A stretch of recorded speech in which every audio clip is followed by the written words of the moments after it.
Hello दोस्तों, welcome to my channel Edu Paradise. और आज मैं आपका दोबारा फिर स्वागत करता हूं क्लास 10th में जो हम पढ़ रहे हैं सीबीएसई और यूपी बोर्ड एग्जाम के लिए साइंस के सीरीज पढ़ रहे हैं, जिसमें हमने पहले चैप्टर को कवर करा है इससे पहली वीडियो में।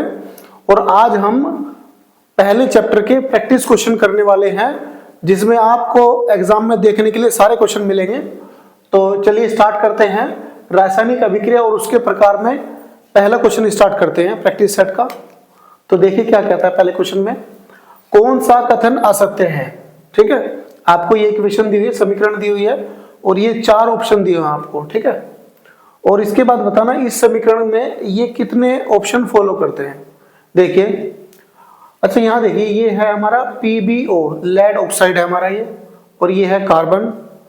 इधर उत्पाद में देखेंगे तो ये लेड है और ये बना हमारा कार्बन डाइऑक्साइड।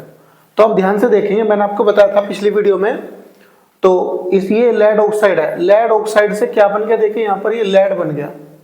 इसका मतलब इसमें जो ऑक्सीजन था वो यहाँ पर रिमूव हो गया, और ऑक्सीजन को रिमूव होने को बोलते हैं हम अपचयन। क्या बोलते हैं? अपचयन। दूसरा देखिए यहाँ पर, यहाँ कार्बन है, एरो की इधर देखिए, उत्पाद में कार्बन में क्या आ गया, ऑक्सीजन आ गया। तो जिसमें ऑक्सीजन जुड़ जाता है उसको बोलते हैं उपचयन।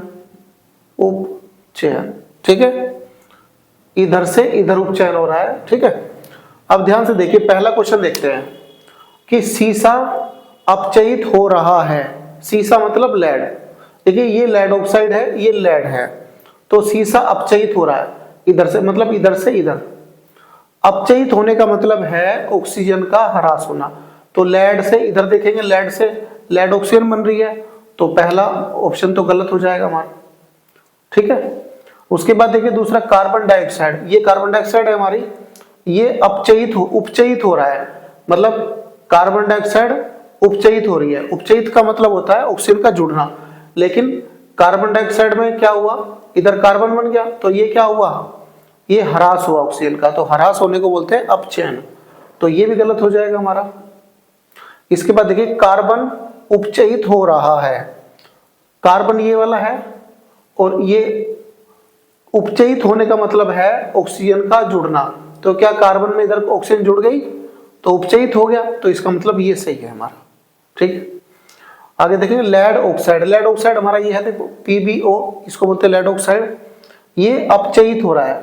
अपचयित का मतलब ऑक्सीजन का ह्रास, तो यहाँ तो ऑक्सीजन है इसके पास, यहाँ ऑक्सीजन का ह्रास हो गया, इसका मतलब ये भी सही है। तो ऑप्शन पूछेगा आपसे कि बताइए कौन सा सही है, पहला दूसरा सही है, दूसरा तीसरा सही है, तो आप बता देंगे तीसरा और चौथा ऑप्शन सही है, पहले और दूसरे गलत है। असत्य भी पूछ सकता है, देखिए यहाँ पर असत्य पूछा है, तो असत्य में कौन से हो जाएंगे, पहला और दूसरा, ये दोनों ऑप्शन हो जाएंगे। इसके बाद क्वेश्चन नंबर 2 देखेंगे प्रैक्टिस सेट में।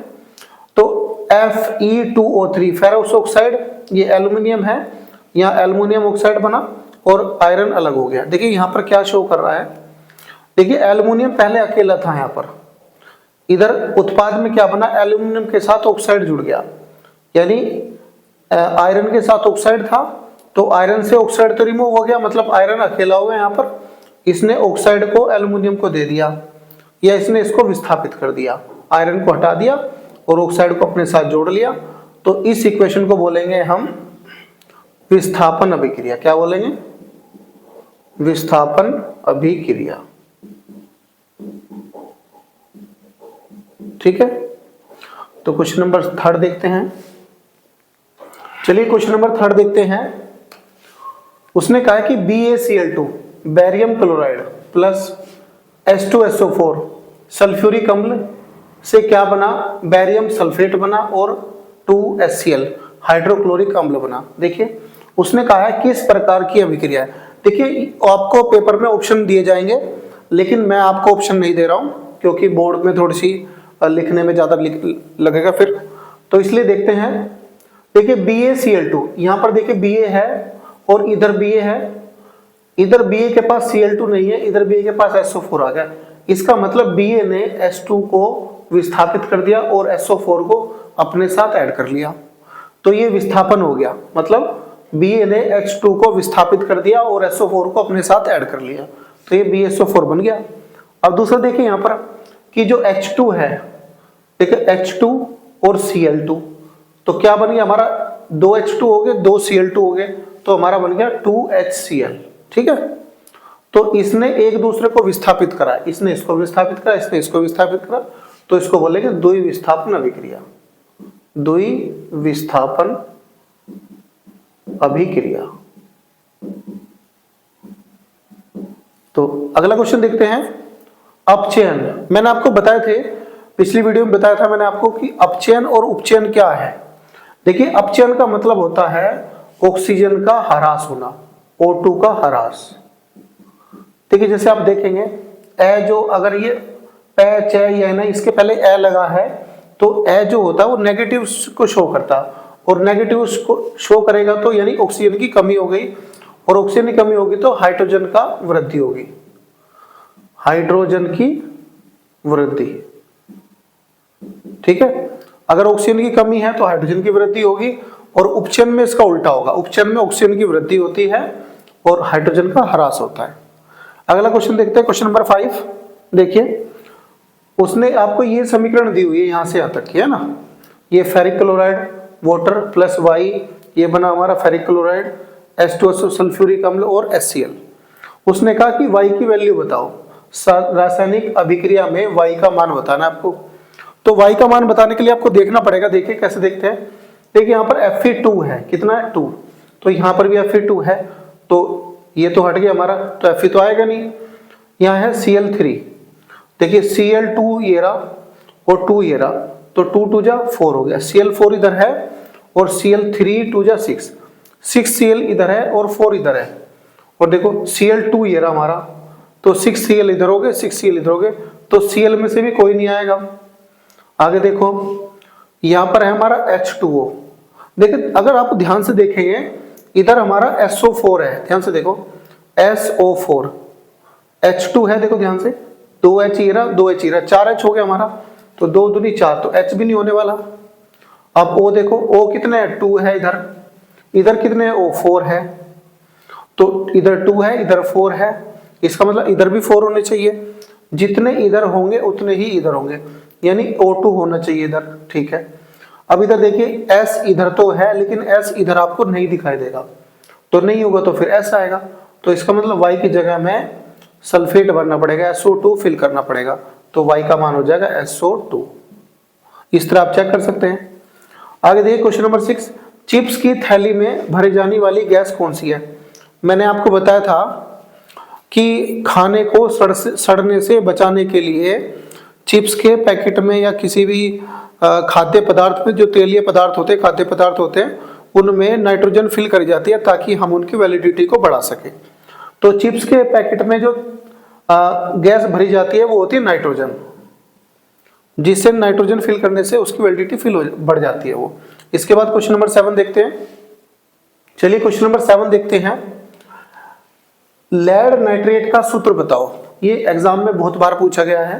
तो लेड नाइट्रेट का सूत्र होता है, लेड का मतलब Pb और नाइट्रेट का मतलब होता है NO3, और इसका होल ट्वाइस करेंगे तो इसको बोलते हैं लेड नाइट्रेट। क्या बोलते हैं, लेड नाइट्रेट। ठीक है, उसके बाद क्वेश्चन नंबर 8 देखेंगे। देखिए, जिंक में सल्फ्यूरिक अम्ल मिलाया गया, H2SO4 मिलाया गया, तो इससे बना जिंक सल्फेट बना, प्लस उसने कहा कौन सी गैस निकलेगी। देखिए ध्यान से, जिंक के साथ सल्फेट जुड़ गया, जिंक के साथ सल्फेट जुड़ा तो बना जिंक सल्फेट, तो ये जो H2 बचा, तो ये H2 मतलब हाइड्रोजन, तो ये गैस निकलेगी, इसमें कौन सी, हाइड्रोजन गैस निकलेगी। इसके बाद क्वेश्चन नंबर 9 देखिए, जंग का रासायनिक सूत्र क्या होता है। देखो, जंग होता है, जंग लोहे पर लगता है, लोहा मतलब Fe, तो इसका फॉर्मूला होगा FeCO3, और इनटू इसमें वाटर भी ऐड होगा, तो वाटर की मॉलिक्यूल कुछ भी हो सकते हैं, तो हमने वाटर के मॉलिक्यूल X मान लिए और XH2O। ठीक है, क्योंकि ये आयरन के पास कार्बन डाइऑक्साइड जुड़ता है बाद में, है ना, और वाटर भी होता है, तो वाटर के मॉलिक्यूल कितने भी हो सकते हैं, तो हमने X रख दिया यहाँ पर। ठीक है, उसके बाद क्वेश्चन नंबर 10 देखते हैं, जल के अपघटन में हाइड्रोजन व ऑक्सीजन गैस के मोलर अनुपात क्या होगा। देखिए, जल क्या होता है, पहले समझो जल क्या होता है। जल होता है हमारा H2O, ठीक है, जिसमें हाइड्रोजन तो 2 होंगे और ऑक्सीजन का 1 मोलर होता है, तो अनुपात हो जाएगा इसका 2:1। ये इसका मोलर अनुपात है। उसके बाद क्वेश्चन नंबर 11 देखते हैं। दानेदार जिंक पर तनु HCl डालने से कौन सी गैस उत्पन्न होती है? देखिए दानेदार जिंक का मतलब क्या है?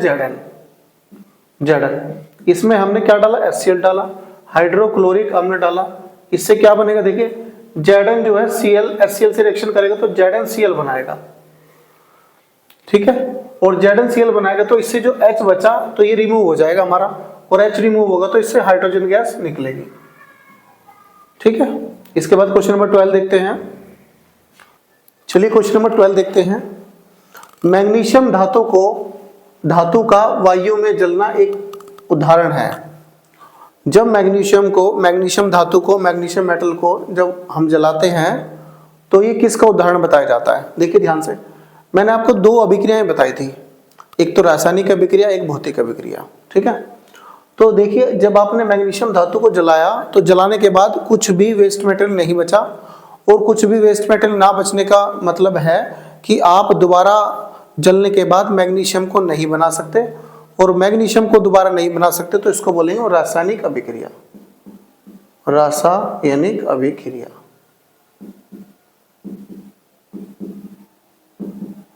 अगर मैग्नीशियम जलने के बाद भी बच जाता तो हम कहते हैं कि ये भौतिक अभिक्रिया है, क्योंकि जलने के बाद अगर सेम हमें प्रोडक्ट मिल जाए तो समझ लेना भौतिक अभिक्रिया है। शुद्ध वायु क्या है? शुद्ध वायु एयर। एयर क्या है? ये मिक्सचर है, गैसों का मिक्सचर है ये, तो हम इसको बोल सकते हैं मिश्रण। तो आपसे पूछेगा शुद्ध वायु क्या है? तो एक शुद्ध वायु एक मिश्रण है जिसमें बहुत सारी गैसें मिली होती हैं। वायु में जलाने पर मैग्नीशियम रिबन को साफ क्यों किया जाता है? देखिए जो मैग्नीशियम रिबन होता है अगर आप उसको जलाएंगे तो वो जलेगा नहीं, तो इसलिए क्या करते हैं, मैग्नीशियम रिबन को हम रेगमार की सहायता से उसको एक बार साफ कर लेते हैं। तो साफ करने के बाद इसको जलाएंगे तो वो इजीली जल जाएगा। नहीं तो उसके ऊपर क्या होता है, जब वो उसके ऊपर ऑक्सीजन की लेयर, ऑक्साइड की लेयर जम जाती है, तो ऑक्साइड की लेयर जम जाती है तो फिर वो जलाने में प्रॉब्लम होती है उसको। तो इसलिए क्या करते हैं, हम उसको साफ कर लेते हैं, एक बार उस पर ऑक्साइड की परत को हटा लेते हैं और फिर उसको जलाएंगे तो वो इजीली जल जाएगा। इसलिए वायु में जलाने पर मैग्नीशियम रिबन को साफ इसलिए किया जाता है ताकि उस पर जमी हुई ऑक्साइड की परत को हम हटा सके। इसके बाद क्वेश्चन नंबर 15 देखते हैं। शोषण को ऊष्माक्षेपी अभिक्रिया क्यों कहते हैं, इसके बारे में बताना है आपको। देखिए श्वसन मतलब सांस लेना। जैसे मान के चलिए आपने भोजन कर लिया, आपने ग्लूकोज ले लिया, ठीक है, बॉडी में आपकी ग्लूकोज चला गया, और ग्लूकोज के साथ साथ आप ऑक्सीजन ले रहे हैं, टाइम टू टाइम ऑक्सीजन ले रहे हैं आप, लगातार ऑक्सीजन आपके अंदर जा रही है, तो उससे क्या बनेगा, भोजन मिला, ऑक्सीजन मिला, तो आपके शरीर में जो बना अंदर निर्माण हुआ कार्बन डाइऑक्साइड का, ठीक है। वाटर का भी निर्माण होता है, मैंने बताया कार्बन डाइऑक्साइड का निर्माण होगा और पानी भी निकलेगा, ठीक है। जो खाना खाते हैं तो खाने के अंदर भी थोड़ा थोड़ा वाटर होता है तो वो निकलता है, और उसके बाद कार्बन डाइऑक्साइड भी निकलती है, पानी भी निकलता है, उसके बाद ऊर्जा भी मिलती है। ऊर्जा जो होती है ऊष्मा, आप देखते होंगे खाना खाने के बाद आपका शरीर जो है वो गर्म हो जाता है, थोड़ा हॉट हो जाता है, तो वो ऊष्मा होती है, और उसमें उस ऊष्मा में ही हमारी एनर्जी छिपी होती है। तो इसका मतलब हम कह सकते हैं कि जब आपने खाना खाया, ऑक्सीजन ली, कार्बन डाइऑक्साइड बनी, पानी बना और ऊर्जा भी बनी, तो इसलिए हम क्या कहेंगे, श्वसन को ऊष्माक्षेपी अभिक्रिया कहते हैं। क्योंकि आप देखेंगे कि जब आप भोजन के बाद आपको ऊर्जा मिलती है तो उसमें ऊष्मा भी निकलती है, अगर ऊष्मा निकलेगी तो उसको ऊष्माक्षेपी बोलेंगे। और श्वसन को ऊष्माक्षेपी क्यों बोलते हैं, क्योंकि ऊष्मा के साथ साथ इसमें ऊर्जा भी निकलती है, ठीक है। तो इसके बाद क्वेश्चन नंबर 16 देखते हैं। चलिए क्वेश्चन नंबर 17 देखते हैं। देखिए क्या कह रहा है वो, CaCO3 कैल्शियम कार्बोनेट से हमारा क्या बना, कैल्शियम ऑक्साइड बना और CO2 बना। देखिए ध्यान से, एक पदार्थ आपके पास था, एक से आपने दो बना दिए। उसने पूछा है क्वेश्चन में कि ये समीकरण जो है वो किसकी समीकरण है। देखिए ध्यान से, एक पदार्थ से जब दो पदार्थ बनते हैं तो उसको बोलते हैं वियोजन अभिक्रिया। वियोजन अभिक्रिया, ठीक है। वियोजन का मतलब होता है टूटना। मैंने आपको बता रखा पहली वाली वीडियो में कि वियोजन का मतलब क्या है। आगे देखिए यहाँ पर है CaO कैल्शियम ऑक्साइड, इसमें हमने वाटर मिलाया और कैल्शियम ऑक्साइड में वाटर मिलाने के बाद बना हमारा कैल्शियम हाइड्रोक्साइड। ध्यान से देखिए, इसमें पूछ रहा है आपसे बताइए ये समीकरण किस प्रकार की है। तो दो चीजें मिलकर जब एक चीज बनाती हैं उसको बोलते हैं संयोजन, संयोजन अभिक्रिया। संयोजन का मतलब होता है जुड़ना, जब जुड़कर एक चीज बना रहे हैं तो उसको बोलते हैं संयोजन अभिक्रिया। आगे देखिए इसमें पूछा है कि इसके उत्पाद में क्या बनेगा। देखिए ये जिंक है और ये हमारा सिल्वर नाइट्रेट। जब जिंक और सिल्वर नाइट्रेट मिलाते हैं तो क्या होता है, अच्छा जिंक और सिल्वर नाइट्रेट में कौन ज्यादा मोस्ट रिएक्टिव मेटल है, तो ध्यान से देखेंगे जिंक ज्यादा रिएक्टिव है। तो जिंक जो है इस Ag को यहां से हटाकर इसमें जो नाइट्रेट है वो अपने पास जोड़ लेता है, तो ये क्या हो जाएगा जिंक नाइट्रेट ZnNO3, और ये 2 बार है तो NO3 तो ये ट्वाइस हो जाएगा, प्लस क्या बच गया आपके पास Ag बच गया, तो Ag ये अलग हो जाएगा। ठीक है, आगे देखिए ये है मैग्नीशियम और ये है हाइड्रोक्लोरिक अम्ल। तो जो मैग्नीशियम हाइड्रोक्लोरिक अम्ल के साथ अभिक्रिया करता है तो बनाता है मैग्नीशियम क्लोराइड MgCl2 बनाता है, और जो H बचा हाइड्रोजन बचा वो रिमूव हो जाएगी, हाइड्रोजन हमारी H2। तो इस तरह हम समीकरण को लिख सकते हैं। उसके बाद एक क्वेश्चन नंबर 19, लोहे की वस्तु पर हम पेंट क्यों करते हैं। ये भी मैंने क्वेश्चन आपको पहले वीडियो में करा रखा है। तो लोहे की वस्तु पर पेंट इसलिए करा जाता ताकि हम उस पर मॉइस्चर लगने से बचा सके, अम्ल लगने से बचा सके या हवा लगने से बचा सके। और उसको बचाने का फायदा क्या होगा कि लोहे पर जंग नहीं लगेगा फिर। ठीक है, तो इसलिए हम पेंट करते हैं। पेंट ऊपर की लेयर पर करा जाता है और फिर जिससे हमारा मॉइस्चर उस लोहे तक नहीं पहुंच पाता। इस तरह हम लोहे की चीजों को बचा सकते हैं, मेटल को बचा सकते हैं। आगे देखिए ये NaOH है। NaOH का मतलब होता है सोडियम हाइड्रोक्साइड। ये क्षार है, क्षार ये अम्ल है हमारा हाइड्रोक्लोरिक अम्ल। जब क्षार अम्ल से अभिक्रिया करता है तो सोल्ट बनाता है वो, तो NaCl ये बनाएगा हमारा क्या NaCl बनाएगा प्लस, और जो है एक H बचा, यहाँ H बच गया, यहाँ O बच गया, तो H2 बच गया और O बच गया, तो पानी बनेगा। तो जब भी अम्ल और क्षार मिलते हैं तो वो सोल्ट बनाते हैं प्लस वाटर बनाते हैं। तो इस वीडियो में हमने देखा कि 20 क्वेश्चन की प्रैक्टिस हमने कैसे करी, जिसमें हम पढ़ रहे हैं रासायनिक अभिक्रिया और उसके प्रकार। इसके बाद नेक्स्ट वीडियो में हम 20 क्वेश्चन की प्रैक्टिस इस चैप्टर के लिए और लेके आएंगे, जिसमें हम चैप्टर को फुली कवर कर देंगे और उसके बाद इससे कोई भी क्वेश्चन बाहर आपको नहीं मिलने वाला। And thank you so much for watching this video. अगर आपको वीडियो अच्छी लगे तो लाइक करें, चैनल को सब्सक्राइब करें। Thank you so much.